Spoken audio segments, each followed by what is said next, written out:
అందరికీ నమస్కారం. అసలు ఊరూరా వాడవాడల వీధి వీధుల హనుమంతుడి విగ్రహాలు ఎందుకుంటాయో మీకు తెలుసా? ఇది విభీషణుడికి ఈ రావణ రాజ్యాన్ని అప్పచెప్పిన తర్వాత విభీషణుడు అక్కడ రాముని శాసనంగా నరమాంసాన్ని నిషేధం చేశాడు. వారందరూ రాక్షసులు కాగా నరమాంసం తినడానికి వీల్లేదు అని నిషేధాన్ని శ్రీరామచంద్రుడు విధించాడు. ఇది శ్రీరాముని ఆజ్ఞ అని వారికి చెప్పడం జరిగింది. అయితే ఈ రాక్షసులందరూ నరమాంసానికి అలవాటు పడిపోయిన వాళ్ళు మానడానికి ఇబ్బంది పడి, సరే ఈ విభీషణుని అడిగినా ఇంకా రాముడు వాక్యం అంటాడు కాబట్టి అని చెప్పి రాముడు వారి దగ్గరికి వెళ్ళి ప్రత్యక్షంగా మొరబెట్టుకున్నారు. అయ్యా స్వామి, మేము ఇన్నాళ్ళు నరమాంసం తిని బతికిన వాళ్ళం, ఇప్పుడు మీరు ఒక్కసారిగా నరమాంసం తినొద్దు అంటే మేము ఎలా బతకాలి?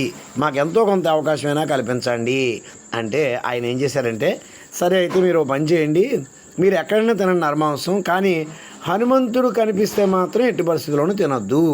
హనుమంతుడు ఏ రూపంలో కనిపించినా సరే ఆ ప్రాంతంలో మాత్రం నరమాంసం తినొద్దు.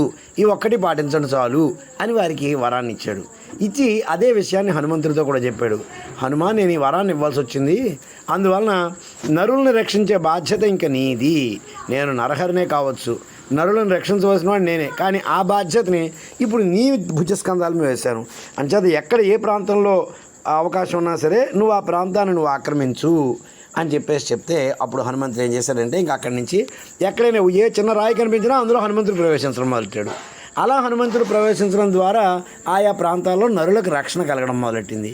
అందువలన విగ్రహం హనుమంతుడికి ఉన్న ప్రత్యేకత ఏంటంటే, ఎక్కడైనా సరే మనం ఒక విగ్రహాన్ని పెట్టాము అంటే హనుమంతుడికి ఇక ప్రాణ ప్రతిష్టాపన, నిత్య ధూపదీప నైవేద్యాలు ఇలాంటివి ఏమీ చేయక్కర్లేదు.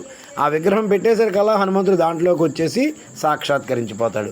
ఆ విధంగా నరులకు రక్షణ కలిగించగలుగుతాడు. అందువలన ఊరూరా వాడవాడలా ప్రతి ప్రాంతంలోనూ కూడా ఒక్క హనుమంతుడి విగ్రహం పెట్టాము అంటే ఆ విగ్రహంలోనికి హనుమంతుడు వచ్చి చేరతాడు. ఎప్పుడైతే హనుమంతుడు చేరాడో అక్కడ రాక్షసులు అనేవాళ్ళు నరమాంసం భక్షించడం అనేది చెయ్యరు, అంటే నరులకు ఏ విధమైన కీడుని కలిగించరు.